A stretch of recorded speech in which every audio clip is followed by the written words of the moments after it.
Cozy bitch.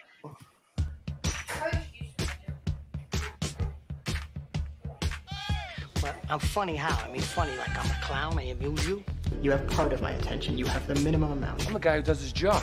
You must be the other guy. You got a lot of problems, don't you? Oh, it's good to be back. Are those you don't know? It means all those questions, though. I'm as mad as hell, and I'm not gonna take this anymore! You can't handle the truth! Listen, say what you want about Koho, but that song always gets me in the mood for this show. Welcome back. It's 58. It's 60 through 51.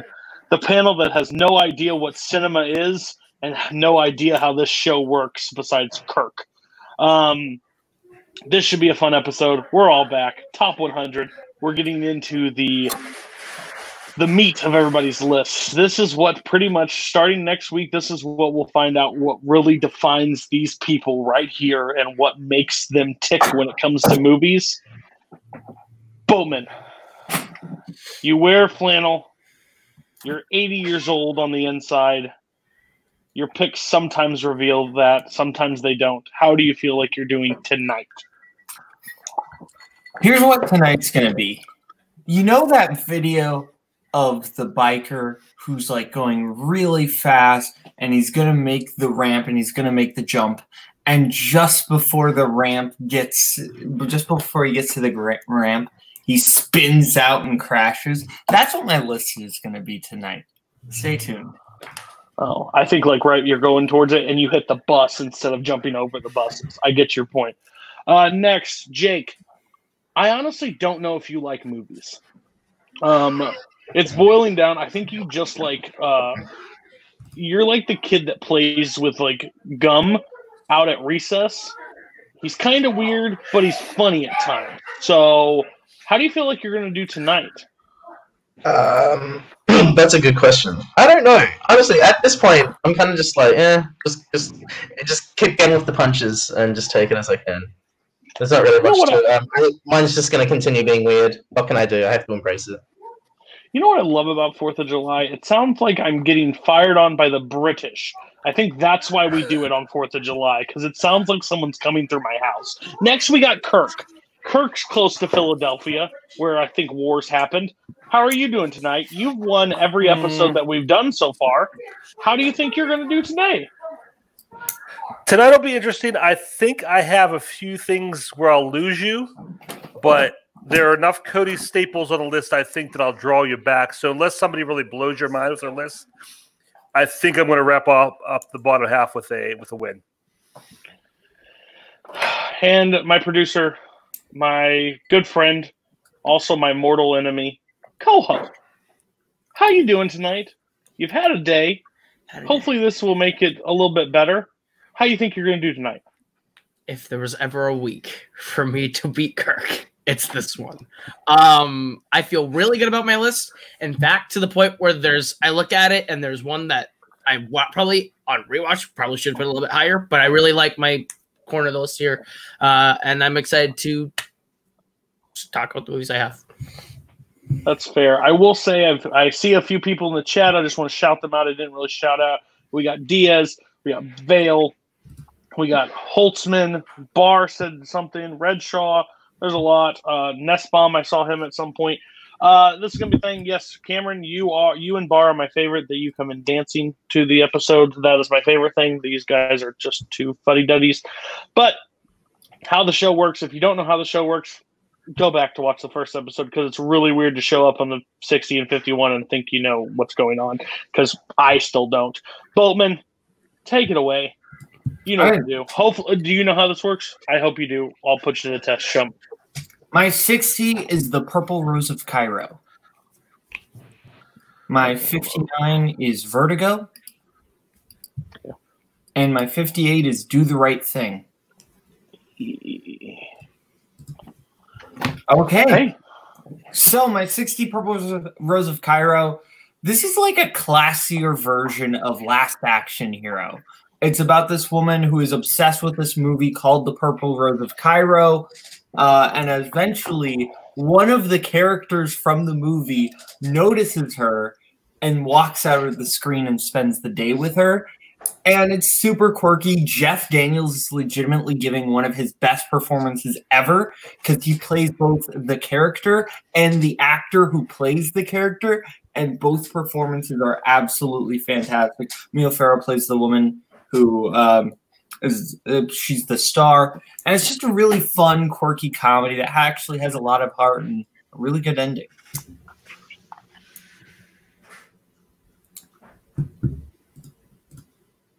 Oh, 59 is Vertigo. Wow! Right. We are killing it. Gosh, Kirk and Koho, we're going to go to a separate call and do this show by I'm sorry. ourselves. I just paused for. I'm sorry. 59 is Vertigo. I had to look at what my. Shut up and just talk. My 59 is Vertigo. This is Hitchcock's probably like one of his most unique films. I really like the dream sequence, obviously, and I like the way. I don't want to say too much because I feel like there might be some people in this community that haven't seen it, but I like the way this movie takes a turn halfway through, and I really like. I like the first half, which is more mystery, and the second half, which is just more psychological. And it's really unique. And James Stewart is actually giving probably one of his best performances. And my 58 is Do the Right Thing, my favorite Spike Lee film. I think this is just absolutely excellent. I love that it kind of starts out as just a slice of life style movie, more of like just day in the life of this neighborhood in Brooklyn. And then things get worse. And I think it's absolutely excellent. All the performances are great, particularly Spike Lee, Danny Aiello, and Giancarlo Esposito. Do I talk? Koho, do I talk now? Okay, I'm going to talk. Yeah, you go. Purple Rose of Cairo. Number 52.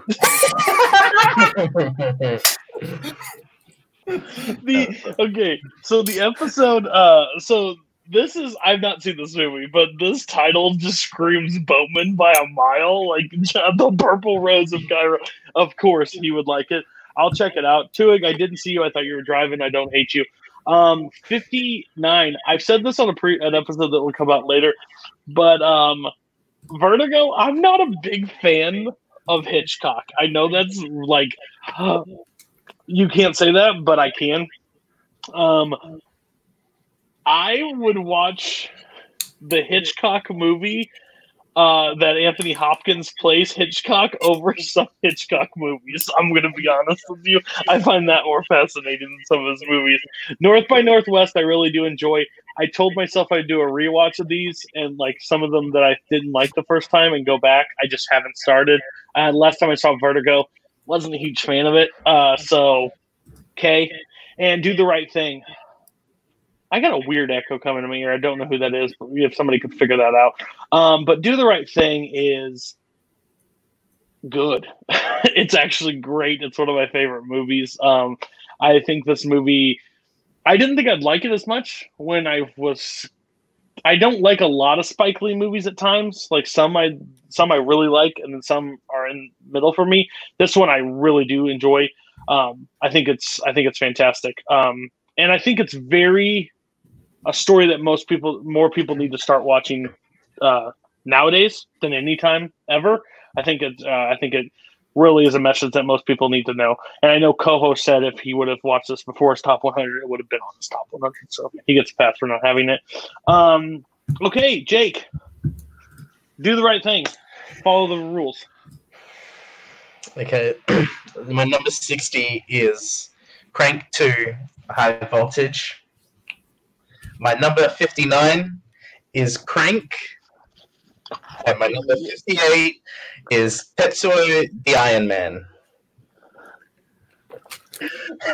Well, he never gonna win your list sucks now. Number 60.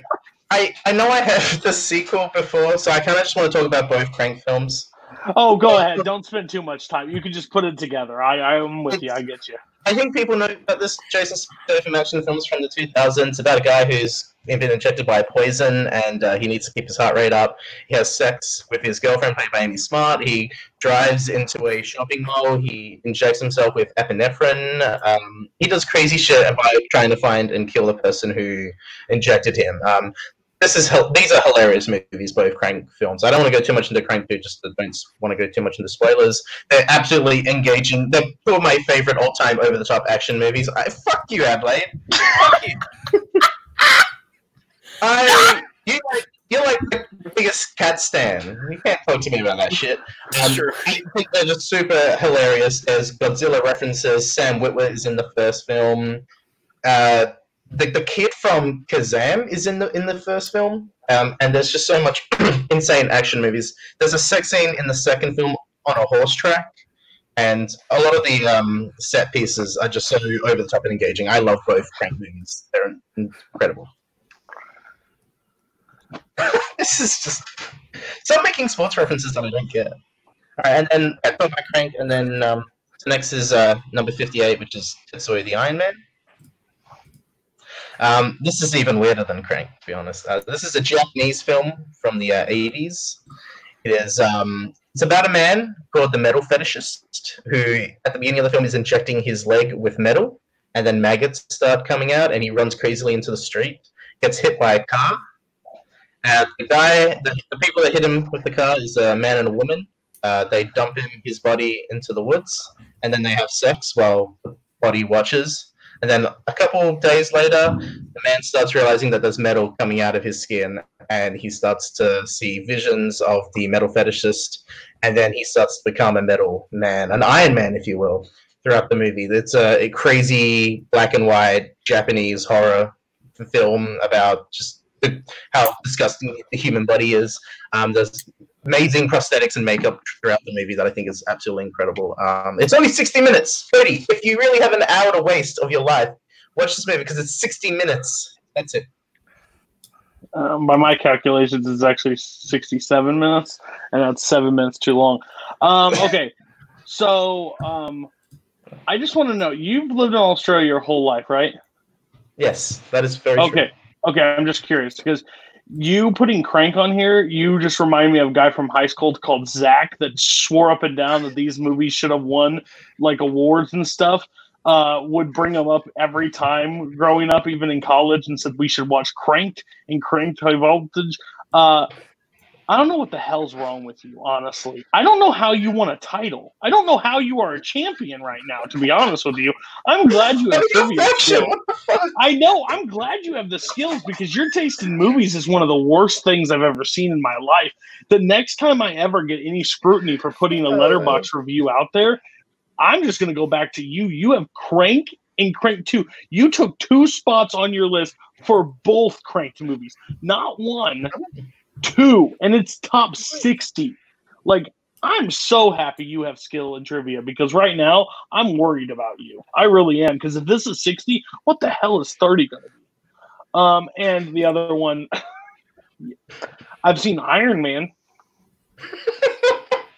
I think I'm going to just stick to Iron Man. Kirk, I wish this was a time where we could let everybody talk, but that's next week. Kirk, can you put us back on the tracks? I'll try. Okay, my number 60 is Unforgiven. My number 59 is Citizen Kane. And my number 58 is Ghostbusters 84. Okay. All right. Unforgiven. Earlier, right? Yeah, Boatman, I think, had Ghostbusters. Yeah, I had that on my list in like the 80s. 86. Okay. Unforgiven is just a beautiful, sad story. It's a revisionist Western, but it still has a lot of the earmarks of traditional Westerns. I love this story and the fact that every character in this movie kind of has an idea of what they want to be or what they think they are. And then throughout the course of the movie, they're forced to face the reality about themselves and what they really are. And it just has such a beautiful message about life and just such a melancholy movie. Gene Hackman's so good in this. Morgan Freeman, Clint Eastwood, Richard Harris. Everybody just really giving great performances. And just really, it's, even Gene Hackman's character, Little Bill, who's the bad guy, you kind of just feel bad for him because he's just such a pathetic guy. He thinks he's a carpenter. He thinks he's all these different things that he's not. And that just all just gets stripped away from throughout the movie. So I just really love that aspect of this movie, and I love that the score is fantastic. It's just a really, really great Western. My number 59 is Citizens Kane. This one I think is the ultimate, overhyped movie that anybody who sees this now is basically just it doesn't live up to the greatest movie in the world or whatever. But it's still, there's a lot of great stuff in this movie. Orson Welles' performance is great. Great direction, just a lot of really cool shots. Just how Kane is shot from beneath the whole movie, and everybody else is shot down on, and just little tricks like that. Just a really, really good movie, and just so many things that came out of this. The scene where the camera goes through the sign, and the scene where they're watching the theater watching the movie, and they're all smoking and it's dark. Just so many really great shots. The scene where the kids playing the sled, they're in the house, and you can see them on the back. Just a lot of really memorable visuals of this movie. So, I mean, maybe it's not the greatest movie in the world, but I do think it's the 59th best. And then number 58, Ghostbusters. This is one of my favorite comedies. I love this movie just because it's such lightning in a bottle. It's such a it's a movie that shouldn't have happened. If you just if you watch the movies that made us on Netflix, if you get a chance, watch the Ghostbusters episode. It just the weirdness that this was going to be, and the craziness, and all the different people they're going to cast, and what finally came together. It's such a funny movie. So many great characters. Really, the comedy comes from the characters and who they are. There's not a lot of jokes in it.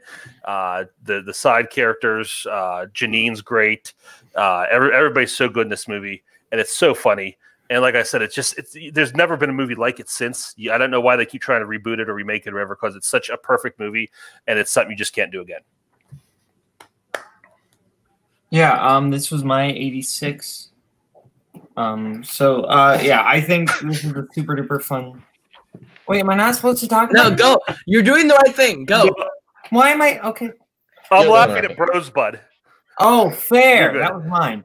Okay, so my 86 is Ghostbusters. I think this is a super duper fun movie. It's like, I love this take on this, like the big New York disaster movies, but we put Bill Murray, Harold Ramis, and Dan Aykroyd in there. Just three of the funniest people of all time, and just put them in.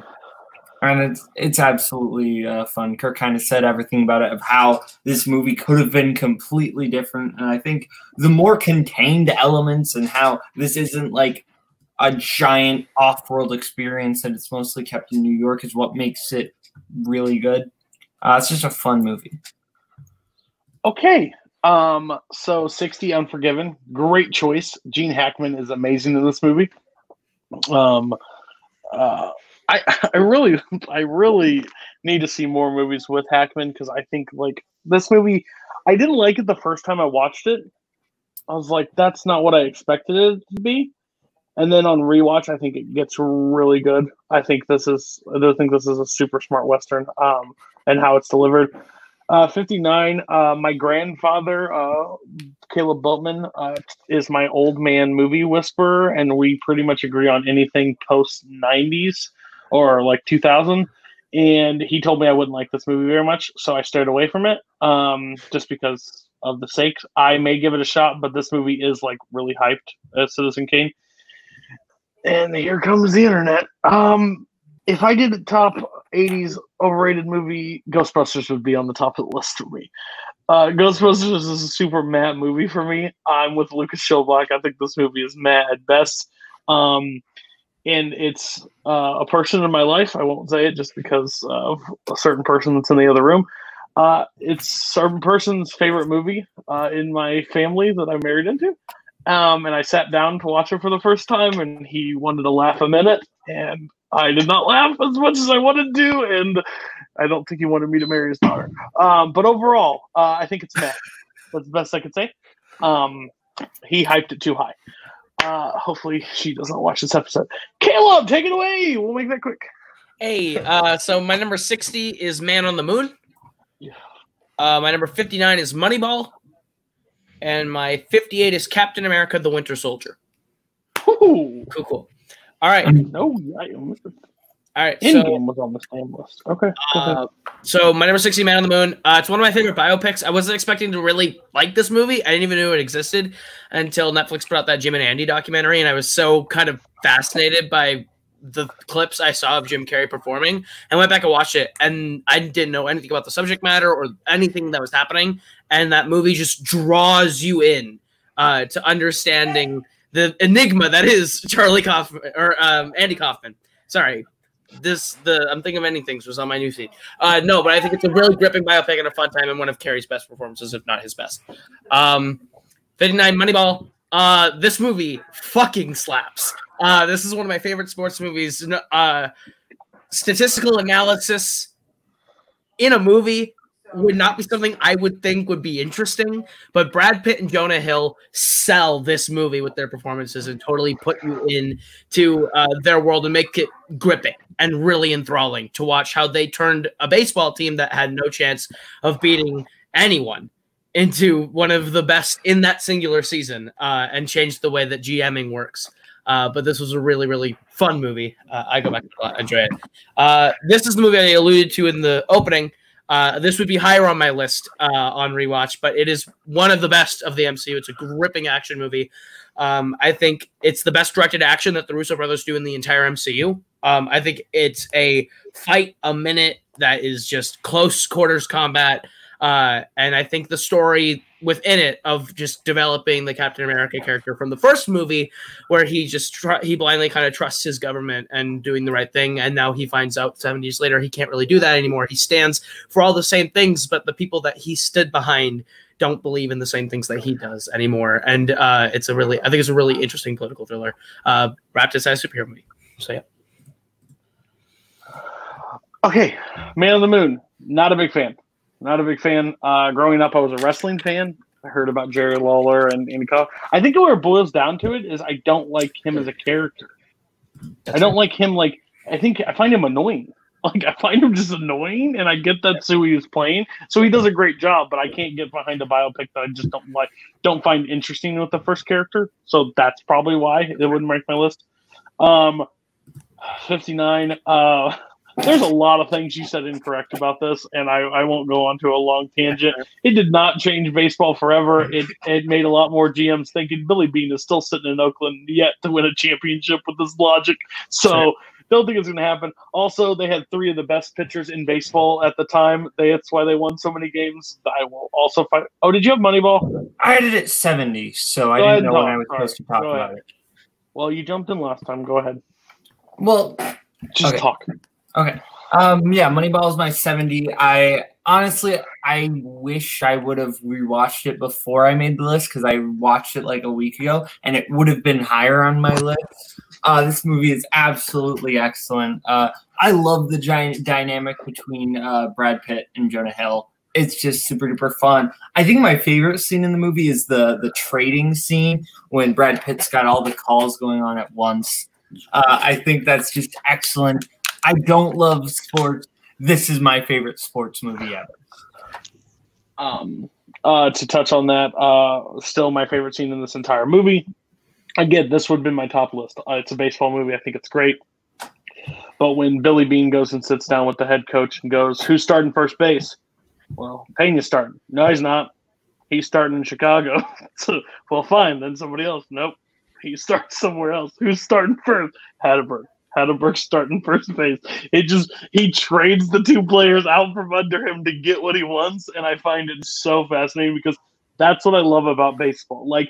How the scouts screwed up baseball for so long, where his girlfriend's ugly, so he has confidence issues. What does that matter when it comes to baseball? I love the intrigue behind the scenes because I find baseball is my favorite sport. So I have no problem with 59. I just hate that they pick and choose the stuff they show in that movie because of stuff that's inaccurate, but I get it. And 58, second favorite MCU movie of all time, Captain America: Winter Soldier. I think this movie is literally perfect when it comes to the MCU. It is probably one of the most different MCU movies out there. It covers the same formula, but it tells it in a completely spy franchise. And the Winter Soldier besides what happens post this movie, he pretty much gets neutered and put on the corner and said, "Sit, dog." But in this movie, he's a badass and he's so cool. And I wish they would have carried on his story a little bit more. But yeah, I absolutely think this movie is incredible. Good job. All right, Boatman, take us on a ride. My 57 is The Dark Knight. Yikes. Yeah. My 56 is Pulp Fiction. Yikes. My 55 is The Prestige. Yeah, I had that lower. So, okay. So, I love the structure of The Prestige. The way this movie basically balances the flashback narrative is excellent. As we see, like the furthest that we see and how that's all in order. It's similar to the structure of Memento, and then we see Borden looking back on Angier, and then Angier looking back on Borden. And it's just so well constructed and structured from a structural style. I also just love the magic and the twist elements. I think David Bowie is actually really good as Tesla. And Angier and Bale, or sorry, Jackman and Bale, Jackman plays Angier, Jackman and Bale just facing off but also being friends is like just a fantastic dynamic between the two. And they're both giving two of their best performances. Yeah, this is it goes back and forth for me at times as to what I think is maybe Nolan's best movie. I really enjoy it. I think it's well written. I think Bale and Jackman, like you said, have a great dynamic and a great chemistry with each other.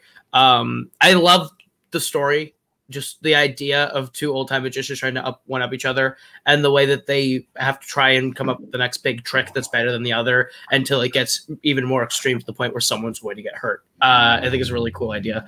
And I think this movie does it really well. I enjoyed it a lot. I've seen it twice. Yeah, it's great. Well, I admitted this on call, not on any call, but on a behind the scenes that I've been lying to the community for a while just because of Nolan fanboys. This is a movie I've never seen before. I claimed to see until today. Until today, I watched it for this episode. And yeah, it's up there as best Nolan. To be fair, I think Nolan hasn't done anything great post Inception, and I will stand by that. I don't think he's done a great movie post. No, it's not bullshit. It's fact. Post Inception, he's a train wreck. He is a balloon, like hot air, completely. I think it's insane what you guys believe is great. I just am confused. But Prestige was such a thrill ride. I think Prestige was so fun. I can't believe I waited this long. It was one that you entered the community. Nolan, you don't talk shit about Nolan, which now I talk shit up whenever I want. But this was the one that I'm finally glad I got to see. And Dunkirk is shit. Dunkirk is absolutely. Dunkirk is a complete horseshit. It is a complete horseshit movie. Deal with your comments. Just great. Yep. Well, actually, watch it on 5 times speed. It would be so much better at 5 times speed. It's so fast. What does everybody else think about The Prestige? I love The Prestige. Nolan's one of my favorite directors. I think Prestige is almost masterpiece. It's great. I love Bowie. He's always my boy in films. I love seeing him in this. I do love the intricacies of how they're trying to one-up each other and the twists and turns. Like, there's not just like an ultimate twist at the end. There's twists throughout the entire film, and I really like the rivalry. It's almost like they have respect for each other, but they're just they just descend deeper and deeper into the whole idea of trickery and magic. And I think it's just wonderful. Just not in my top 100. Yeah, this is 2010's Nolan, a.k.a. when he was a good filmmaker, or 2000's Nolan, I should say, when he was a good filmmaker. This is maybe his best, definitely top 2. It's this and Dark Knight are 1 and 1A. This I love. I love movies about obsession and just trying to be the best. On paper, a movie about magicians like trying to out-magician each other sounds really lame, but this movie just works so much. I love how they work the theme of illusion and misdirection into the entire story, how that's weaved into everything that happens, everything they do. So yeah, it's a perfectly constructed movie and definitely one of his best. Showbox about to be timed out if you keep going, sir. Plus, I am sad that I have so many faction members that could literally walk for my take, but you know what? Get over it. If you want to win, you keep me. Go to your next one.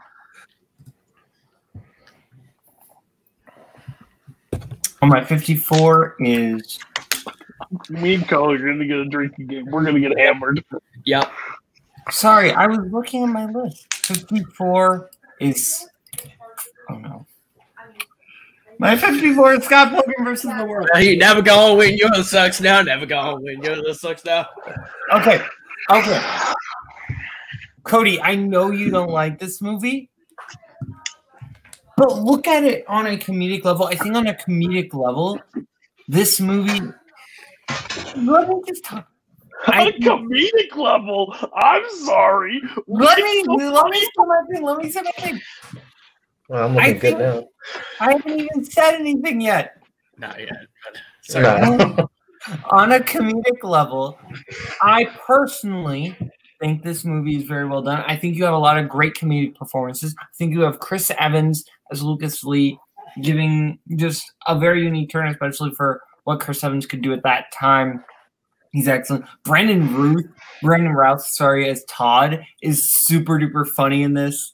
I think this is a cast of like modern comedic greats and also people you didn't know could do comedy, and it's excellent. I think the soundtrack is fantastic, and ultimately I think the staging, the visuals, everything like that is super unique. The blend of video game and comic book visuals, it's just absolutely excellent. I had this 90 something? 94. It's good. I enjoy it. It's a fun time, but I kept it in the guilty pleasure range of the movies that I know that I like that aren't ranked highly by most people. But it's fun. It's a good time. I think there's a lot of good comedic performances in it. I really like Mary Elizabeth Winstead and Michael Cera in this movie. I think they play well. I think Kieran Culkin is the best performance in the movie. I think he's giving a really, really good comedic performance. But yeah, it's a good movie. Don't do the game where you're like, yeah, it's a good movie. It's fine. It's on your top 100. So is Michael Jackson's This Is It. So what do you want to say there? Okay. They're pretty close to each other. Okay. Boatman, okay. No one's shocked. I hate this movie. I think this movie is bad. I don't think this is good. Michael Cera should never lead a movie ever. I think it's quirky for the sake of being quirky. That's the whole point of it. And I get what they were going for. The problem that you just did was make me more pissed off by the most incorrect statements I've ever heard in my life. This is a group of friends that want to do improv together, then get on a stage, you give them their first scene, and one takes a shit on the floor. It is not funny whatsoever. They're not comedic in any level. And who are you saying that grew to talents of comedic delivery nowadays from this movie? This didn't spark anybody into being the next comedic actor. This movie is built for people like you, Boatman, is the best way to describe it. A quirky person that sees themselves in Michael Cera, that thinks it's funny, and they do outlandish stuff that make it seem like a comic book because it's a comic book movie. This movie, I watched it with people that I shouldn't have watched it with late one night, and also, it never lived up to any close to the hype that this movie deserves. 54 is an abomination. 94 is an abomination. I would put it in my top 100 worst films of all time. I think this movie is arguably bad. I think it is bad. You can look on a visual scale is the only thing that I walk away with. Cool. They did some cool visual stuff, but I think the script is written. I don't think the script is good. I don't think the acting is great. The surprises are not that interesting. Brie Larson, who gives a fuck? The whole thing, terrible. So, yeah. Anybody else on Scott Pilgrim versus the World? Yeah, this is a fine movie. I've seen it twice. Barr just killed me. This is Yeah, just saw that. No, he saw the How Did Cody See My First Improv? Improv class. Yeah, I think this one's fine. I've seen it a couple of times. I think Chris Evans gives the best performance in the movie. He's really funny in that performance. Other than that, like, I think this one's okay. I will say, if you are going to be playing in movie Warzone and you're going to use comic book movie as your 4 point in round 3, watch this movie because Boatman loves this movie and he's going to ask any trouble. He will not write. It will not be Warzone MCU, guarantee. Marvel, DC. Because when I write a Marvel or DC question, I get yelled at. Maybe don't write the name of Jenny Slate's character in Venom as a 4-pointer in a debut match. Maybe if when I had that question, I had writers who actually Hey, would write. hey! Welcome back to Your List Sucks. You just saw what happens on our Patreon channel if you spend $150 in fighting about question writing in the movie Warzone. Kirk, tell me about Your List Sucks. Whatever this is, I don't know. Scott Pilgrim. Scott Pilgrim. I like it. I mean, to me, this is the ultimate this community movie because it's a movie that's I enjoy it. But when I came to this community and I saw the overwhelming love that it got, I was like, pump the brakes, everybody. It's not that great. It's fun. There's a lot, like you said, the visuals are pretty cool. It walks the line of almost trying too hard to be what it is. I like the style. Sometimes it goes a little far in it. I don't dislike it, but I definitely don't hate it as much as Cody does. But I think it's very, very, very overhyped, especially in this community. This is my breakfast club, Kirk. Okay. Okay. I think you would have enjoyed it more if you didn't watch it with cheaters and schmodown whores. Probably not. Jake, I can just imagine. Craig was there. Where are we at? So my 57 is The Killing of a Sacred Deer. This is a film by Yorgos Lanthimos. This is I know, Cody, you're a big, or at least recently, a big Yorgos fan. I think this is my favorite of his films. I really love The Lobster, really love The Favorite. I think he's a very weird, intricate type of filmmaker with just the way he like deadpan comedy style. I really like that. And this film's no exception. This film just takes a more of a dark turn. Colin Farrell plays a neurosurgeon who his family's been placed a hex on by the son of a patient of Colin Farrell's, and basically it's just like a Kubrickian eerie filmmaking style of just how, like, what the hell is this guy gonna do? Like, the whole idea of what is going on and there's no explanation. And I think Rafi Cassidy is also really good in the movie. She plays the kind of disturbing teenager who has a relationship with the kid. The kid's played by Barry Keoghan, who was in Dunkirk. Don't want to get too much back to Nolan, but I think that this is a really fun movie. That's not fun. This is fun. This is very disturbing, and I kind of like it. It's just I just love, like, some parts of the dialogue. It's just them talking about watches and how they can stand underwater, and just, yeah, I think it won the screenplay award at the Cannes Film Festival, and I think it's an underrated one of Yorgos' filmmaking career. I think Favorite and all of them are great. But, yeah. I think this one's fun. Yes. Yorgos is a director that I probably shouldn't like, if I'm being completely transparent with myself. Like, that doesn't seem like a Cody director by any means, but I love Yorgos' movies. I find them fascinating. I find them so interesting. And this one, I would agree, is probably my favorite of his.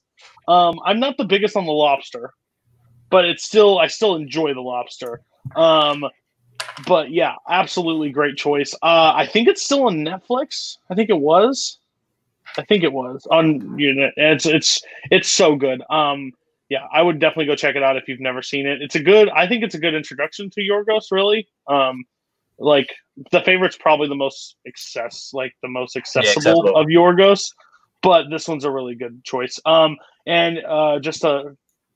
Caleb will not say those names on screen, but if you join our Patreon channel for $80, Boatman will tell you what it takes to be a singles champion, and that $80 for 2 months in a row. Okay, so everybody on Killing of a Sacred Deer. I've never seen it. Jacob, I kind of like it. That was so savage. I tell you that. I have not seen this film. Oh, okay. I really like it. I love this. I love this movie. This was probably would have been a finalist for I'd say it's floating in my top 25. 125. I think when I made my top 100 last year, this actually made the list, and it just kind of got bumped off this year. But I love this movie. I saw The Lobster first, and then watched this. And this, if you watch it in that order, you get set up for something you are completely not expecting. When the second act kind of starts and you figure out like what's happening in this movie, I laughed because I thought it was a complete joke. And then the movie starts going, you're like, oh my God, this is actually happening. And by the time the movie was over, I felt sick. I wanted to throw up, and I loved every second of it. This is a fantastic movie. Good pick, Jake.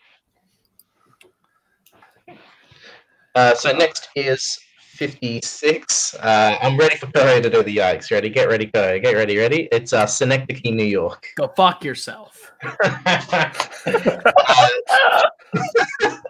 I thought you were going to quit. I thought you were going to quit your list if this was on his list. I'm pretty close. I was so holding it in last week when we were talking briefly about Kaufman, and I was just waiting for today.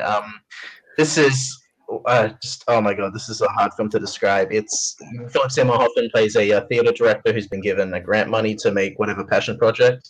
So he decides to make a gigantic replica of New York City, and he fills it with actors, and he wants the whole theater to be about honesty. And all the while, he is suffering from diseases, things in his body start not working, and he loses his wife and his daughter, and he just slowly becomes unraveled in making his magnum opus and forgetting the things around him, relationships. It's a brutal, honest movie to watch. It's kind of depressing, just the idea of times just going through our fingers and not being able to enjoy it while we have it. It's a hard movie to watch. It's definitely one not for everyone. There's a scene in which I believe Samantha Morton buys a house that's on fire. There's a lot of metaphors and symbolism in the movie that you may not be able to fully understand on the first viewing. It's definitely worth more than one or two viewings to fully appreciate what's going on. There's a part in the movie where Philip Seymour Hoffman hires an actor to play himself directing the movie. It's a lot of parallels and doubles, and there's just so much to unravel in this movie. It's like if you want to watch a movie that requires 4 viewings, this is a film to do. It's a Charlie Kaufman's magnum opus. It's wonderful. Jake, yes, listen. What I want from the show when I do top 100s, when people haven't seen movies, I want you to be able to sell them on watching it. You just told somebody they need to watch a movie 4 times. There are movies that I love that I've probably only seen 3 times. I need you to calm down. You're terrible at pitching. I've not seen this movie. I just remember having to talk Koho off a ledge after talking about this movie because he hates this movie. He'll go last. I have not seen this movie. I probably won't because I don't have 4 viewings to watch it. It's not a Cody movie. It has Hoffman in it, which is interesting. Not a Cody movie. It gives one of his best performances. Okay, so the other two talk about it, and if you've seen it, I have not seen it. Haven't seen it. Okay. Wow. Koho's seen this movie. I'm excited. Here we go. This is the ultimate. Wow. This is the ultimate fake deep dude bro piece of trash movie I've ever seen in my life. It pretends what Jake just said is the plot is what you could conceivably say is the plot because things happen, but there's 80 minutes between what he said happens at the beginning and what happens in the middle, and then what happens at the end. This movie is constant scenes of things on fire, Hoffman hiring an actor to play an actor to play an actor to play an actor who's playing him to build a giant replica of New York, and then nothing happens with it. The entire movie is predicated on the notion that you're going to get a movie that is so meta and deep and thinking about the idea of making movies within the idea of making movies. It's the dumbest fucking movie I've seen all year. It's not about anything, but pretends to be about everything. It's trash. It's Kaufman at his absolute worst. And to say this is one of Hoffman's best, to put it up against Doubt and Capote and The Master, go fuck yourself. This is probably his worst performance. So bye. Well, welcome to Your List Sucks. We're probably canceled. All right, go to your next one, Jake. I think it's going to actually be a yikes from Cody this time. Baby Driver. Yikes. There, you made the right choice. You ranked that above the shit fire. Thank you. I knew to do Baby Driver after Synecdoche. How close was it for Crank to take over Synecdoche, New York? How close? Okay, anyways, continue. And my number 54, this is going to get kind of weird to talk about. It's Before Midnight. So I guess I'll just talk about this one because, spoiler alert, I'm going to be talking about the other two right after this one. If you want to talk to them as a whole, we can just wait to get to when we get to your top spot. If you want to do that, we'll get to 52. Yeah, that's okay with you. We'll just talk about it. I'll give you extended time. You can talk about the entire trilogy. Yeah, sweet. Okay. So Kirk, go ahead. It happened on a pre-record, so we'll do that. All right, cool. All right, I'm up. Yep. My number 57 is Hell or High Water. Yikes. Maybe. Good choice. My number 56 is One Flew Over the Cuckoo's Nest. Yikes. Thought so. My number 55, I'm not expecting yikes on this one, Train to Busan.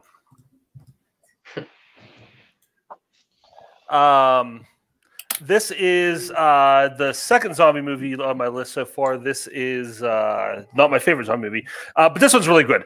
If you haven't seen it, it is basically Snowpiercer with zombies. That's the simplified version. Guy has a divorced dad, has to get his kid from point A to point B on a train, and zombies take over. Just really cool. I'm not a fan of running zombies. Zombies shamble, they don't run, but the zombies in this one are real cool. Really, really cool monster design, the way they move, the way they look. And the thing I really love about this movie is it actually has grounded, real characters that you connect to. They're not just there to survive or be killed. I actually cried at the end of this movie because of the connection you feel to the characters. Cry at the end of the zombie movie, that's crazy. But that's the kind of movie this is. It's a Korean film. And it's just a really, really, like I said, it's a great zombie movie, but it's also a great character piece as well. Great story about a relationship between and this. I have heard a lot about this movie. I really have. I just have never seen it. So it's one that I want to see. But again, I've said it on numerous calls. I'm a pussy. So I don't like being scared. Maybe one day. Good Lord. I'm pretty sure we're at the Battle of Yorktown right now. Somebody else. Go. I haven't seen it. I haven't seen it. Paul's told me to say it, but I just haven't. I haven't seen it yet, but it's one I've been meaning to watch. Okay, your next one. My number 54 is the Royal Tenenbaums. Yikes! I was muted. Yikes! You're never gonna win your list. Never gonna win your list. You haven't seen this one. It doesn't matter. I know who it is. Go ahead. Guilty by association. Guilty by association. I'll watch it. Go ahead. Go home. All right. So sticking with the MCU, my number 57 is Guardians of the Galaxy. Yeah. You bitches. No yikes. Okay, Guardians of the Galaxy is a blast. I think this one, my next one, and Winter Soldier have all danced around each other for a long time as to which one I like more. I think I kind of ended up clumping them all sort of together because I love them all pretty equally. But Guardians of the Galaxy is a freaking great one. I never expected a lot of great things from it from the trailers, and I went into this. I was so taken aback and surprised. I love the introductions to each of these characters and the way we get to meet Peter Quill and how he meets Gamora and Groot, and Rocket's introduction was just what a grade A douchebag. And once we get to see them all together and interact in the prison, in the kiln, I think is the moment where the movie like completely takes that turn with those characters and go into a totally new direction. I love every minute with them. I think the soundtrack obviously goes without saying is one of the best movie soundtracks of all time. My favorite scene in the movie is Quill on Morag getting the orb with Come and Get Your Love. I think that's one of the best character introductions for someone in the MCU. Yeah, it's a great time. Do me a favor. block them. Get them out of here. I don't need this hate in my show. Wow. This is my number one MCU movie. This is not even close. This is number one. The 6 characters in this film are incredible, and I say 6 because the music itself is a character, and that's what I absolutely love about this. I love I don't even care that they took a risk, right? That's what everybody says. Oh, this one shouldn't have worked out. It's the one movie that they took a shot at and it paid off. This movie I absolutely love. The second one is an abomination that should have never been made. But this one is great. This one, everybody's stays the same. You know, they set up a character development in this one, and it pays off really well. I don't care that the villain's bad because guess what? Welcome to the MCU. I mean, at the end of the day, all the villains are bad. It's not about the villains; it's about the heroes, and I think they do really great. Again, not a Vin Diesel fan. It's great when he only says 3 words. I'm glad for that direction. I think that was perfect for him. Rocket Raccoon is one of the best characters. Peter Quill, all of them. Yeah. Most rewatchable MCU movie over any of them. I like the Avengers movies. I think those are great cap off, but this is a character. You see Peter's literal growth throughout this film that is incredible. So I absolutely love this one. Oh, it's not a bit strong, Paul. It's a fact. That movie is trash. That movie should never be made. Okay. I'm not big on Guardians of the Galaxy personally. Not just one of the MCU films that just didn't really stick with me. I don't really care for the action sequences. I feel like they were really not as effective or strong as previous MCU films. If Gamora and Peter Quill had sex on a racetrack to get his heart up to a certain level, would that have made your list? That would have been incredible. Yeah, figured, you weirdo. Go ahead. This is my favorite MCU movie. I think it's excellent. I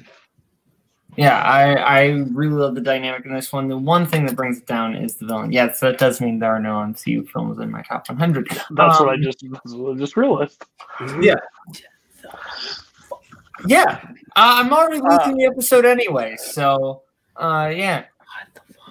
I think that this film is excellent. It's just I like other films more. Scott, come over all the MCU. Okay, so yeah, the soundtrack is great. Chris Pratt is excellent. Who doesn't love I Am Groot? Am I right? Don't murder me. All right. Kirk? I really like this movie. This just got edged off my list. It would be my top 105. It was one of the last ones not to make the cut. It was on my list last year. Just kind of edged off. Top 3 or 4 MCU for me. Just a really, like you said, it's hilarious. Great cast, great characters, great character dynamics. I love how every character interacts and has a very unique relationship with every other one, and it's all very real and very genuine. So yeah, I think it's a solid pick. All right, next one, Koho. All right, like I said, this one, Winter Soldier and Guardians of the Galaxy go back and forth with me all the time. My 56 is Spider-Man Homecoming. I think this is this definitely is my favorite live-action Spider-Man movie. I think it does the best depiction of Peter Parker on screen. I think he is the best Spider-Man, period. I'm sorry you like 80-year-old Tobey Maguire, who likes to quip and make terrible lines. But I think it's a great story. I don't understand the criticism of Iron Man. I kind of get it, but I don't get it because I think in this reality in the MCU, that was the right choice. He needs that sort of father figure mentality for him, and there's that opportunity. They have that sort of relationship in the comics as well. So I think it works. I think Vulture's a great MCU villain. I love Michael Keaton as the Vulture. The best scene in this movie is when he turns around and he's like, if you don't stand in my way, I will kill you and everybody you love. It is fantastic. I think the Vulture's actually a really sympathetic villain. He's just trying to provide for his family. It's a really great ground level villain for the MCU that we don't get to see. Yeah, we got to see Friendly Neighborhood Spider-Man and see a scene of him actually doing friendly neighborhood things. It was really cool. I really like this movie. Okay, Jake. Why are you going to me first? No, just listen. Stay with me. We're still friends, okay? Okay. Spider-Man Homecoming has become my favorite Spider-Man movie. It is not that I hate. I love Spider-Man 2. Spider-Man 1 is very campy. I still have a lot of fun for it. I don't consider it a bad film. It's super enjoyable for me. But this is one that's tied into an entire story, an entire thing of the MCU. Peter has a place in this with a lot of characters that I really enjoy. And I think Tom Holland is a perfect Spider-Man. I also think MJ, the character that slowly will become in the next movie, is way better than Dunce. No offense, Michael. Please stay in my faction. And the villain itself. Place your A team in Warzone right now. I'm just saying. Well, good luck. Go to Jay's faction. Okay. So when he turns around and says that line, I think that's really cool. Him learning how the suit works, everything about it, I just think it's cool. I was on the side that Iron Man's it is like an Iron Man Jr. to me at times, so that's why it bounces back and forth for me. But overall, Tom Holland is an amazing Spider-Man. So that's what I will stand by. What does everybody else think about Spider-Man Homecoming? I wouldn't say it's top. I'll go last. Like, that's a little crazy. Wow, cross the freaking line. I really like Homecoming. I do think Tom Holland is the best on-screen Spider-Man. I mean, he's age appropriate. He just understood, like, he captures that spirit, that like innocent spirit of Spider-Man better than anybody else. Anybody else who's played him in the past. I think he looks right. I think he acts right. I think he's just the best to do it. Vulture is a great villain. What makes Spider-Man's Rogues Gallery so unique is that they're blue-collar villains. Nobody's out to take over the world or, capture the Skybeam. They just want to make a buck, and that is captured so perfectly in this movie, and I think to some extent Mysterio in the next one. But Michael Keaton is so good in this. So, yeah, I don't know. It's if I had to sit down and you had a gun in my head, it probably would be my favorite Spider-Man just because of how good Holland is as Spider-Man. Is it the best Spider-Man plot? Is it the best Spider-Man story? No, but I think if you're just looking for something that captures the spirit of Spider-Man, the spirit of Spider-Man comics, this is the one to go to. I think Tom Holland is legitimately the best Spider-Man. This isn't my favorite Spider-Man movie. I don't love the third act of this movie once we actually get into the giant battle scene. But I think Tom Holland as Spider-Man captures what Tobey Maguire did best, which was Peter Parker, and what Andrew Garfield did best, which was the actual Spider-Man element, and he does the better version of both of them. I think Tobey Maguire was a good Peter Parker, a bad Spider-Man. Andrew Garfield was a good Spider-Man, a bad Peter Parker. Tom Holland is good at both, and I think he's legitimately the best live-action Spider-Man we have. And I think this movie is super duper fun, doing like a John Hughes teen movie inside of an MCU action movie, and I really enjoy it. So I think this movie is good. I don't think it's great. I don't think it's shit. I'm not going to say I'm not going to really compare it to Raimi's films because despite having the same character, they're trying to do two separate different things. It's just one's trying to be bad. It's not, I would say, a fair comparison. Well, you can just shut your ass right there. Keep the shots above the belt. Okay, I'm sorry. My bad. Homecoming, I think, perfectly captures Peter in high school. I mean, the Spider-Man 02 did that for the first 30 minutes. Homecoming is throughout, and it ends with Homecoming at the finale. I don't really like the action scenes. I really don't like that third act. You don't really get a sense of conflict between both characters and the way that there's just nothing that really makes them easy to fight each other, especially compared to Raimi's films. And I just don't really like the visual style of this movie. It just doesn't really capture the comic bookness of the film. It looks way too dour, and I just don't really get a sense of. I mean, the film is trying to be more realistic in the high school setting, but I just don't really like that feel. I do like Vulture. He's one of my favorite actors, and I really love him in this movie. He's one of the best top 3 villains in MCU, personally, and I really do just like his simple goal of just trying to steal shit. It works, and I do think he's menacing at points. But I would never call this one of the best Spider-Man movies. It's good, but I mean, you're also high on Raimi, which is understandable. I'm very high. Oh, yeah. Yeah. We all have a clip of you doing the words. Okay, go ahead. My 55. My 55 is my favorite Shane Black movie. It's Kiss Kiss Bang Bang. Yikes. Okay. And then my 54, we're going back to the world of Pixar. It's Coco. Coco is one that I wasn't expecting to love. I didn't even really know what it was when I went into it. I fell in love with it. I fell in love with that entire world and that kind of characters. The entire premise of the movie being this kid who goes into the afterlife and where he's not supposed to be yet.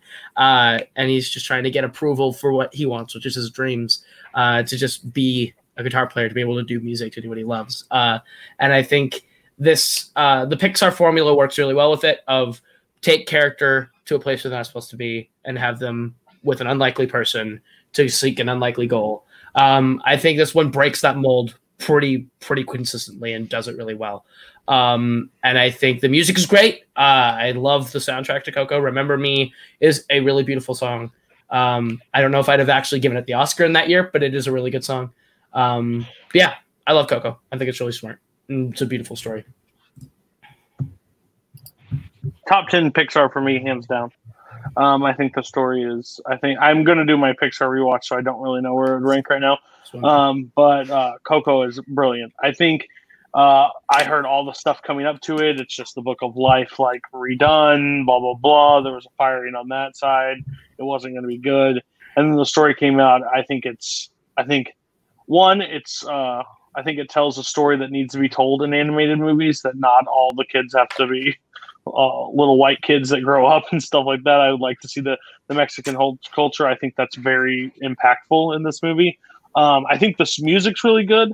I think the twist in this, I think it has one of the best Pixar villains in this movie. There's a lot that I like. I think it's probably, it is the best looking Pixar movie to date. I will say, I think it's the colors and everything that they said is just brilliant. And I just like the whole development with the character, like Miguel, I like not understanding why the parents would be so against him wanting to learn music and everything like that. But then there's actual, like, as the story develops, you understand. And I think the twist in the movie is really good too. So, I 54 is a perfect spot for it. I think it's a really good choice. I don't know where it ranks in like your overall Pixar, but no, really good really good choice. My wife thinks it's trash, but she has no good taste in movies whatsoever. So what does everybody think about Coco? I think this is excellent. I don't love the side characters as much as I love the side characters in some Pixar movies, but it's still a good film. There's nothing really I dislike about it. I just don't love it in comparison to some other Pixar movies, but it's still fantastic, and the movie just looks amazing.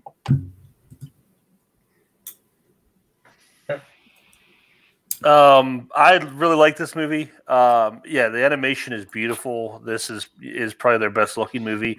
And to me, the best thing, what Pixar is the best at is world building, like creating a world and putting you in it and introducing it and making it feel real and lived in, instead of just filling it with a bunch of ideas and gags and things that just make sense in that world.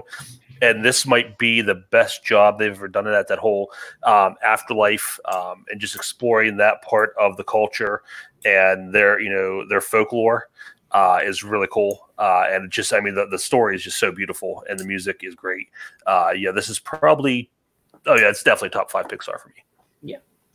There are 3 or 4 Pixar films that I haven't seen, and unfortunately this is one of them. I recently got Disney Plus, so I will check it out when I am off of the Warzone tournament. But yeah. Until you just told your entire group to put animated against you. Okay. Was that that was 54, right? Yep. Mm-hmm. Yep. All right, vote. My 53 is The Sixth Sense.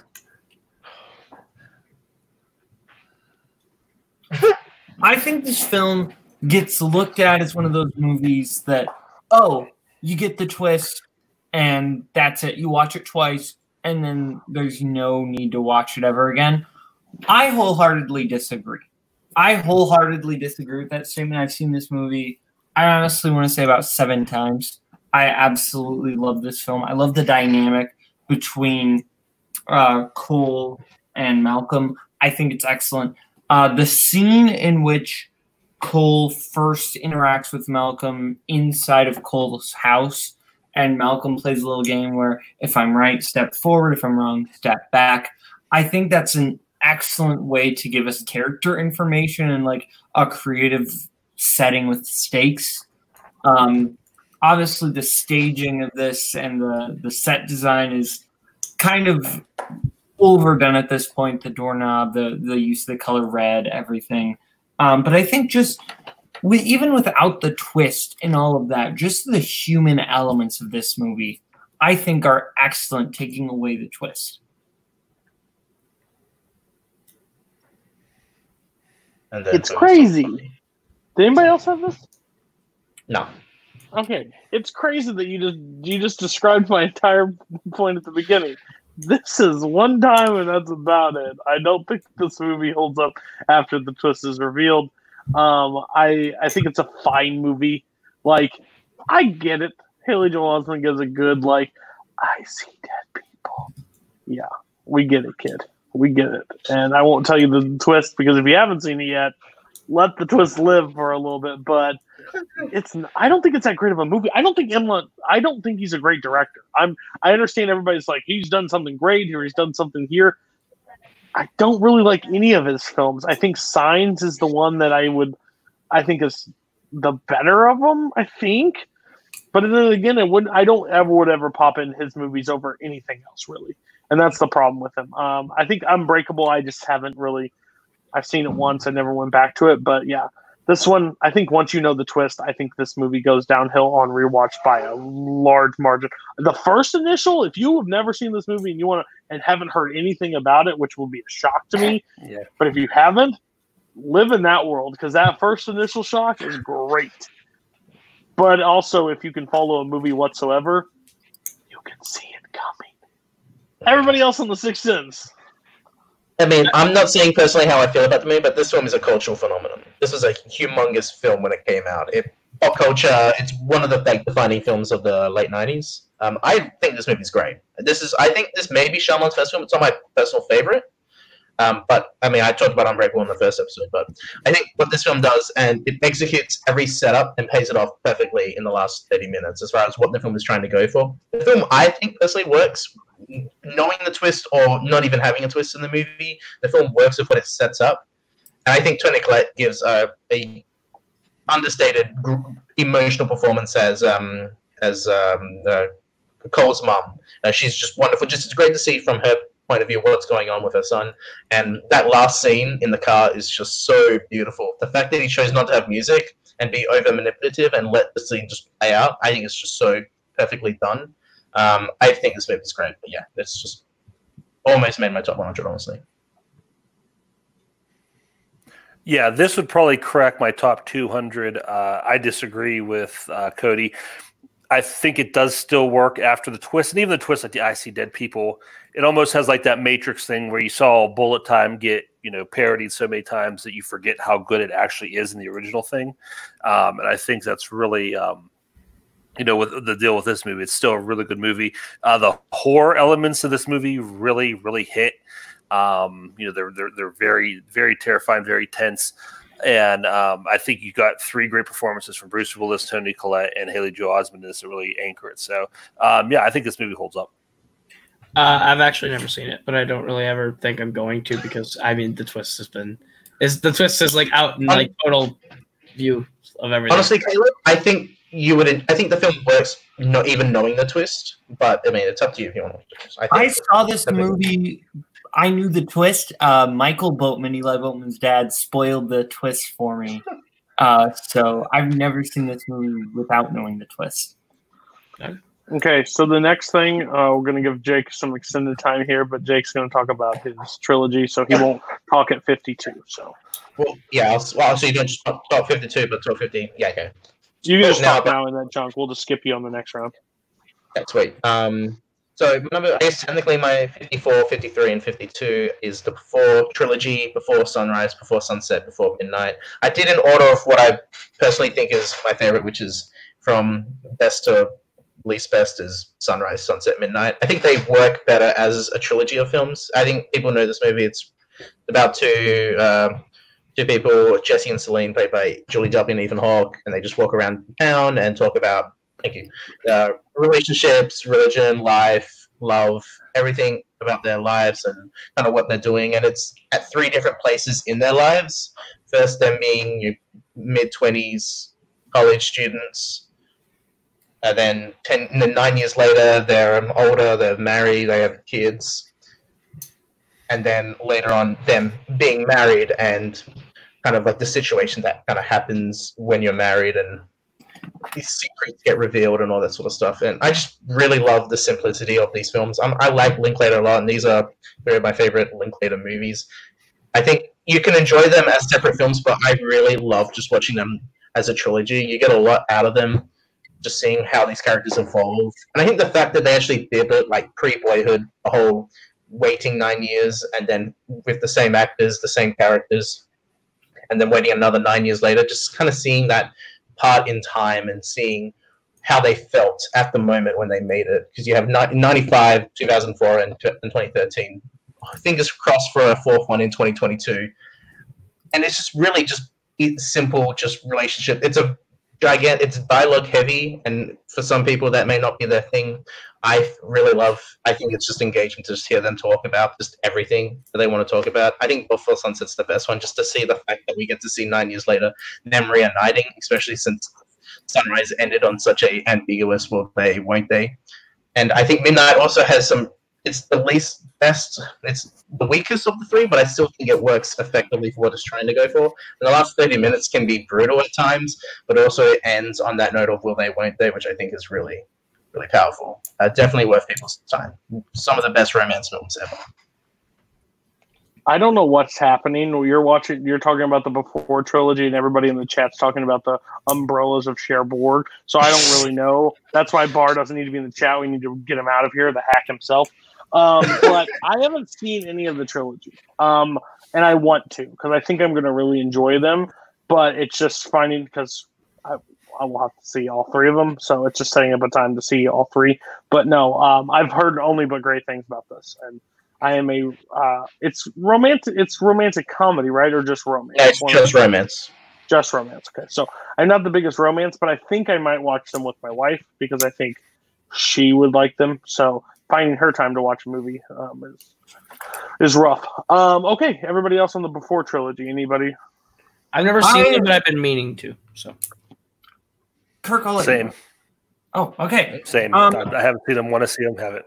It's one of those weird things where I felt weird about putting any of the individual movies on the list because I don't think Midnight or Sunrise would make my top 100 for me. Sunset came the closest. That's my personal favorite.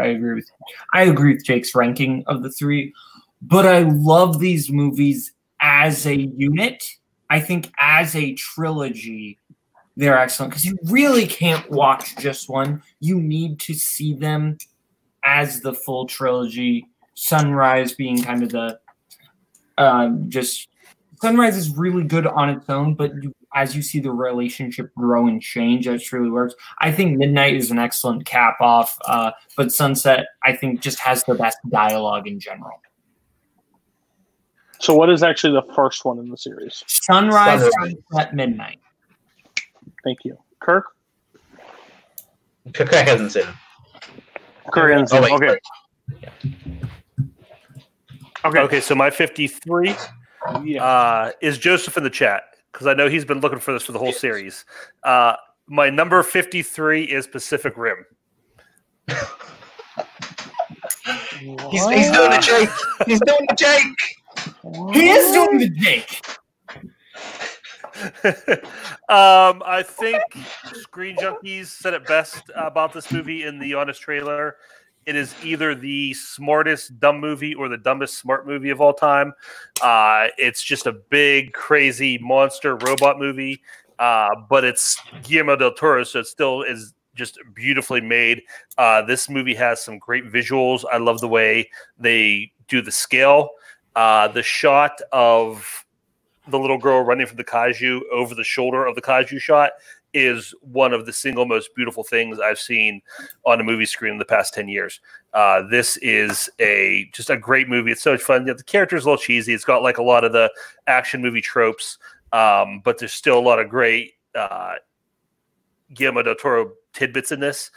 Just from that very first scene where out of nowhere you see the Golden Gate Bridge just get crushed. First thing you see by the kaiju, and then it's just off, and you see how that affected their society. And I love the world building of like the post kaiju world they live in. Just a really fun movie. Like I said, I love the robots. I love the look of it. I love the monsters. Everything about this movie is so cool. Nope, I got it, Joseph. I really, really like this movie.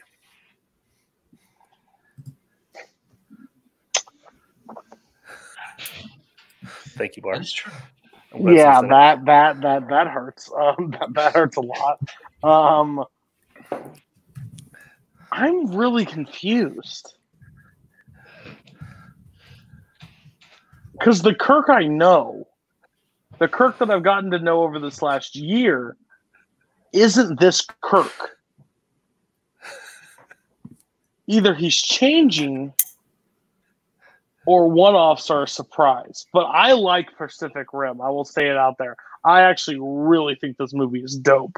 The second one is one of the worst films I've ever seen. But this first one is brilliant.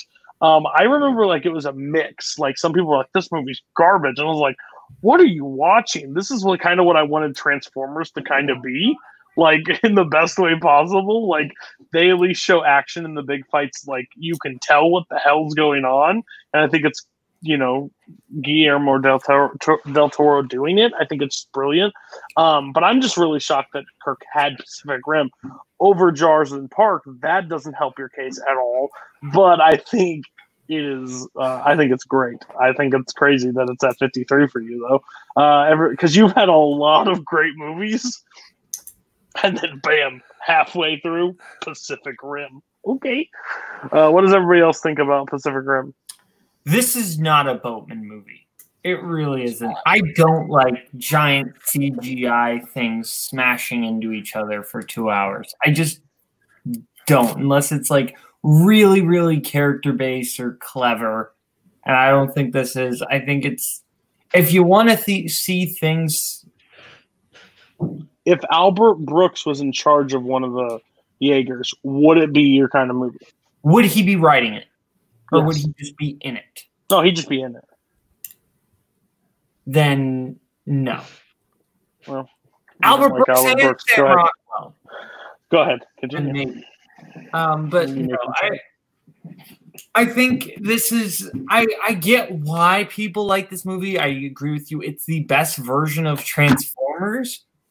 But that's a low bar to clear, I'm sorry. Andrew's all the way down on the ground. It's easy to step over him.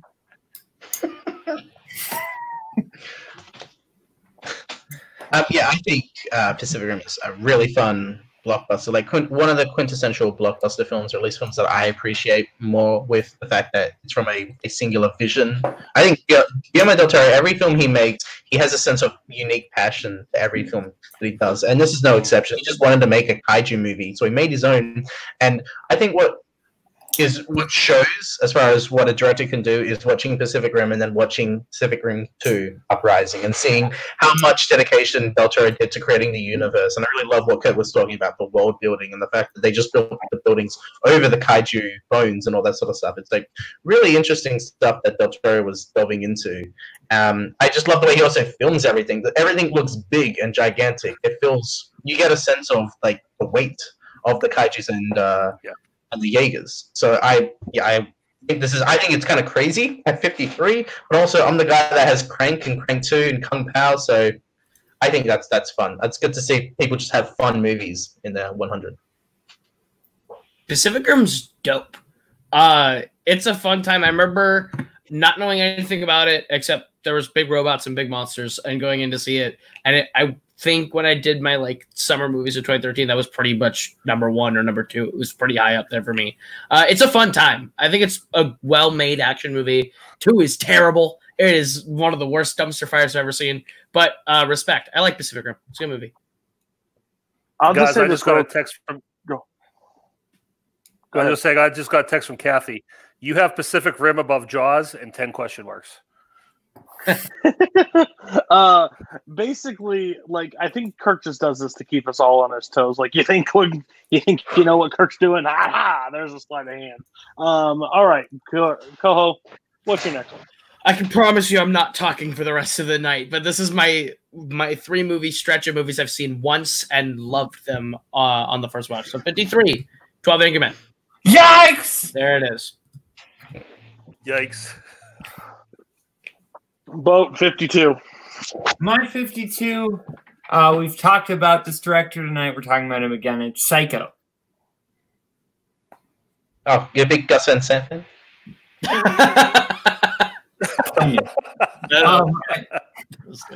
I really, really like this movie. I think this is another one of those ones that, like, it has the big twist, but I think take away the twist, it's still a fantastic movie.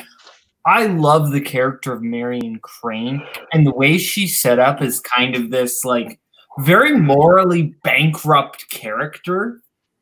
And then, spoiler alert, if you don't know this, you're stupid. She dies 20 minutes into the movie in the shower scene.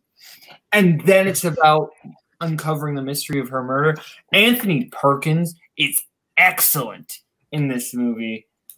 He's giving just an all-time great performance. I love the scene where he and Janet Leigh are talking about the taxidermy. I think it's excellent. And yeah, this is one of Hitchcock's best. Anybody else have Psycho? No. I did not. Nah. I don't care. I just don't. Even like this movie I watched, okay, I get it. I get why people like it. I get why it is, like, if you are like a film study or you want to talk, like, I understand all the checkbox this movie makes. Like, great. Like, it still holds up for that. It's just not my kind of movie. I just don't care. I didn't care about Bates Motel. I don't care the character of Norman Bates. I don't find that fascinating for me. And I think that's the biggest problem with this movie. I don't connect, but I can respect Hitchcock's work on it. I can just respect why people still think it holds up to this day. But it ain't for me. It will never be for me. I'm sorry. Psycho for everybody. Hey, Boatman. I guess I'm fucking stupid because I didn't know that information. And now you spoiled Psycho for me, you piece of shit. You didn't know the shower scene? I know the shower scene exists. I didn't know it was 20 minutes of the movie. Okay, well, you know it was coming. You're a piece of shit. Boatman, you spoiled Psycho for me, and now you know what? You just solidified I'll probably never watch Psycho. So there you go. It's all your fault, you fuck. Why? If it's I'm glad we didn't give away the ending of Sixth like Sense. a whole other hour of a movie left. You want to say something, Kurt? Yeah, I like Psycho. This would probably be my maybe like 120, top 125, 150. I just love the fact that this was kind of like Hitchcock slumming. Like this was his B movie, and he still made something fantastic. And what he's almost probably most remembered for. Yeah, I mean it's one of those movies. Everything's been said about it, but it's really good. Paul was talking in the comments earlier about how the Sixth Sense doesn't work for him, knowing the twist and watching it a second time. I think that's the case with me and Psycho. I just can't watch this movie and not see Norman Bates as the serial killer later on in the movie. Like, this is, I mean, yeah, Paul said it. This is like top 4 movies I wish I could have watched without knowing anything about. And it sucks just having that information and watching it because it's a completely different, you're a completely different audience member watching it now than when people watched it back in 1960. So that kind of just, like, it's just an unfortunate thing. But I do think this movie's great. There's a couple of great stuff. And I think Bernard Herrmann's score is one of the top 20 best scores of all time. Yeah. Okay, we're skipping Jake. So we're going to go Kirk's 52. Okay, Cody, I know where you're at with this. Just stay calm. We'll, hear me out. My number 52 is Return of the Jedi. The Star Wars films have all tumbled for me. They used to be a lot higher on my list. They've all taking the spiel. I have Star Wars fatigue. I know you do too, Cody. I don't have it to the extent you do. I still enjoy the movies, but I don't enjoy them like I used to. Return of the Jedi is a great cap to the original trilogy. A lot of cool stuff there. You got Jabba's Palace. The original, I grew up on the original before the remakes or the re-release, and they put all that cartoon nonsense in there. But just a lot of really cool stuff came out of there. You have, the completion of Luke's arc, and that, which is, I mean, again, there's so much piled on Star Wars now. When it was just these 3 movies and these 3 stories, it was a really just fantastic encapsulated tale.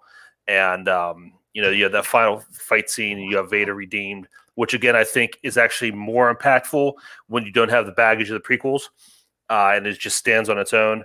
So yeah, I mean, I don't hate the Ewoks as much as everybody else does. They're kind of annoying, but they're no Jar Jar Binks. So yeah, I mean, I still, again, this was probably in my top 30 a year or 2 ago, and it's fallen. But I still enjoy it. No one else has Return of the Jedi. No, and I don't hate it. It's really hard in this community to hate anybody for having Star Wars. Like, I get it. I understand what everybody is. I'm just beat down with Star Wars. I just am. The one thing this movie has going for it is Palpatine. Palpatine is my favorite character. I mean the good Palpatine.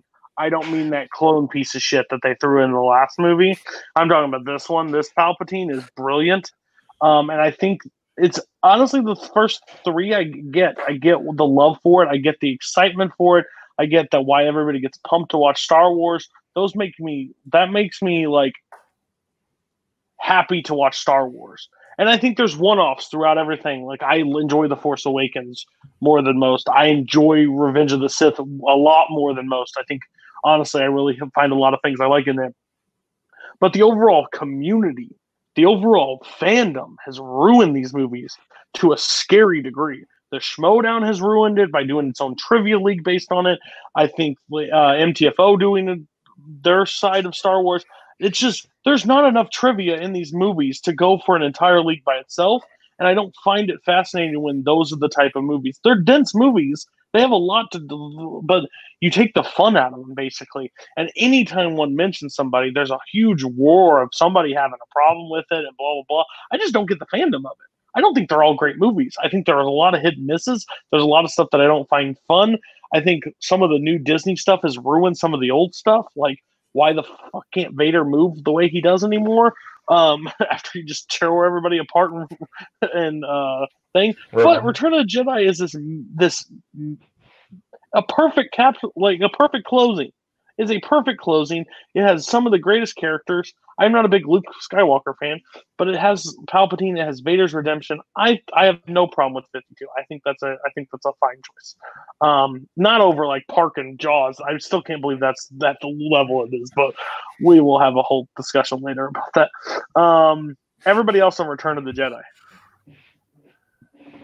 I'll say that I like this movie more than like just most Star Wars people, I guess. I do think it's a good closure. There's good closure with this one. With just finishing the trilogy. I gotta ask Kirk, are we talking about the original version or the '97 special edition? Which version? The original. The original. Okay, good. So not the weird dance sequence song. Yeah, exactly. In Jabba's palace, which is terrible. Yeah, I love the final battle between Vader and Luke. I think what Richard Marquand did was just perfectly captures like the conflict between both characters. I personally prefer it over Empire Strikes Back finale, just the way that everything has a sense of closure. And I just love when Luke just goes crazy at Vader at the end. I think that's just really powerful stuff. Yeah. I enjoy Return of the Jedi. It's not my favorite Star Wars movie. I don't like a lot of the Ewok stuff. I kind of wish the stuff with Jabba would have come later in the movie, because the way it's set up, it almost just kind of feels like a pointless detour that takes too long. I like the stuff with Jabba. I just wish it had more of an actual impact on the rest of the movie. It's just, oh, we got to go get Han Solo. And that's really the only point of the Jabba scene. I still think it's a good movie, but it's not my favorite Star Wars movie. When I was a kid, I used to be obsessed with Star Wars and the original trilogy and the prequels and everything. That was like, I knew every ship and character name and stuff. So like now when it comes back to Star Wars, I don't know any of that information anymore. I just don't care about Star Wars anymore. But I still enjoy select movies a lot. And I enjoy this movie a lot. I think it's fun. I think everything at Jabba's palace is a blast. It's kind of fun to see that payoff of finally getting to see Jabba, because I grew up on the VHS copies that didn't show Jabba in A New Hope. So finally getting to see Jabba in Return of the Jedi was really cool and not at all what I was expecting as a kid. Yeah, it's fun. It's a good movie.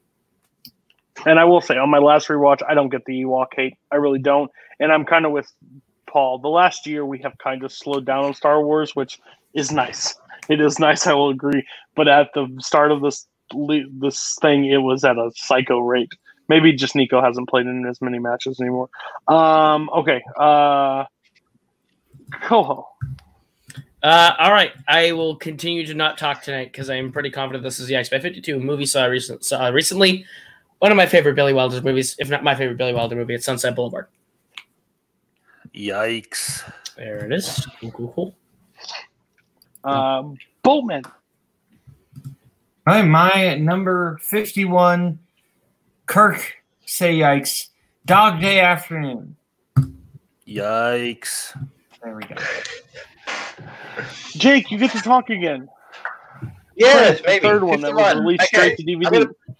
I'm going to be really, really quick on this one, okay? So my number 51 is La La Land. This movie is awesome. I think it's great. Kirk.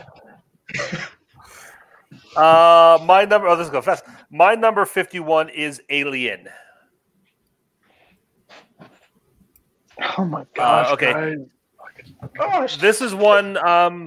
I've talked about this on the show before. I think this is just the perfect blend of sci-fi and horror. It's a haunted house on a spaceship. I love like the blue collar aesthetic of these people. It's not like some like fanciful sci-fi world. I love like dark gritty sci-fi. And I just love their interaction with each other. Even before, I have a lot of fun watching this movie before the aliens show up, and you just kind of watch these people like trudge through their day. The monster, it's one of the best monsters I think there's ever been in a movie. It's not really considered a monster, but it's a monster movie. I love the fact that it bleeds acid, and even if you hurt it, it's still dangerous. That idea is just so cool to me. And thank you, Paul. I agree with you.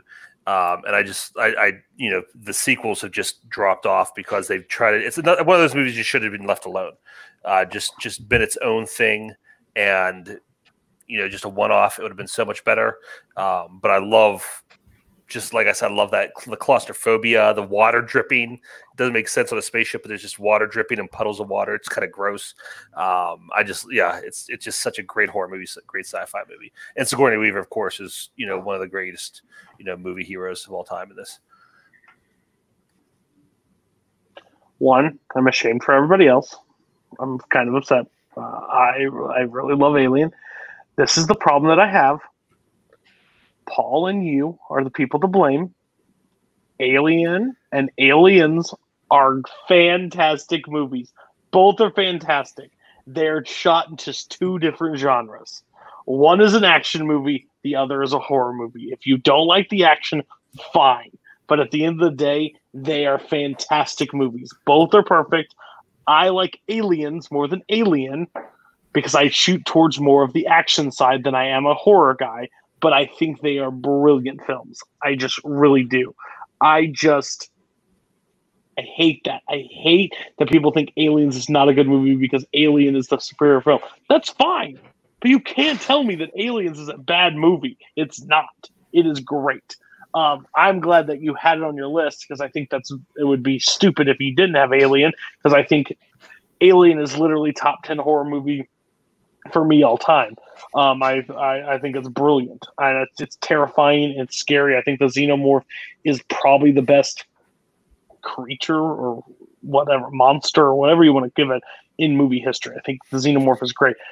Alien 3 and everything else, shit fire.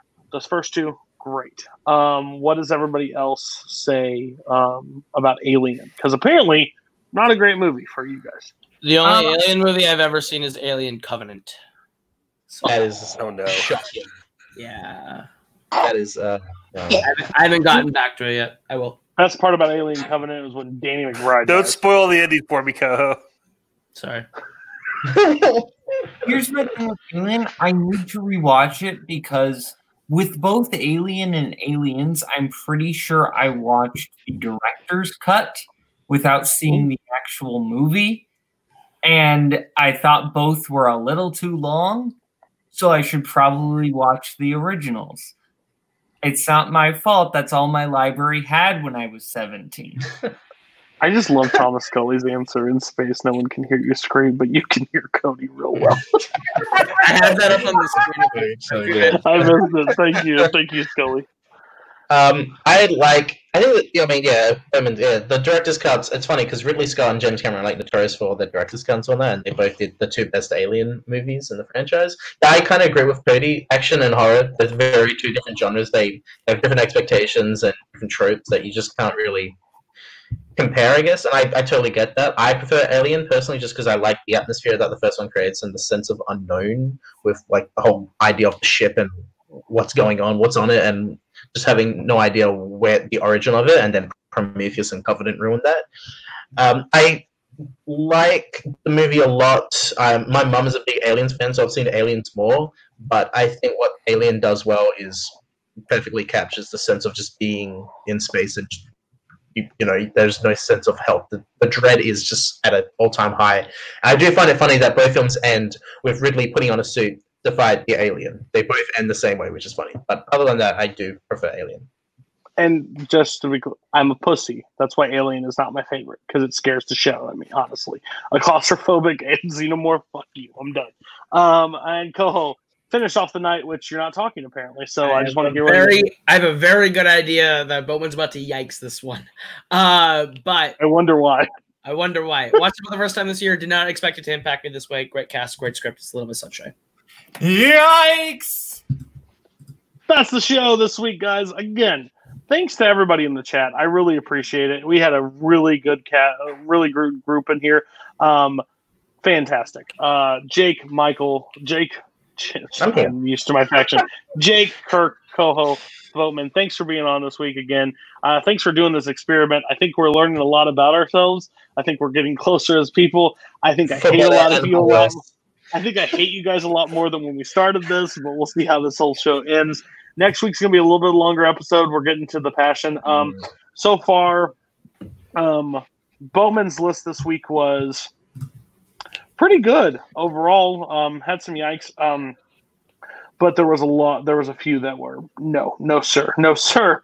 And that's your 53 and 54. And your 52, honestly. Not a big fan.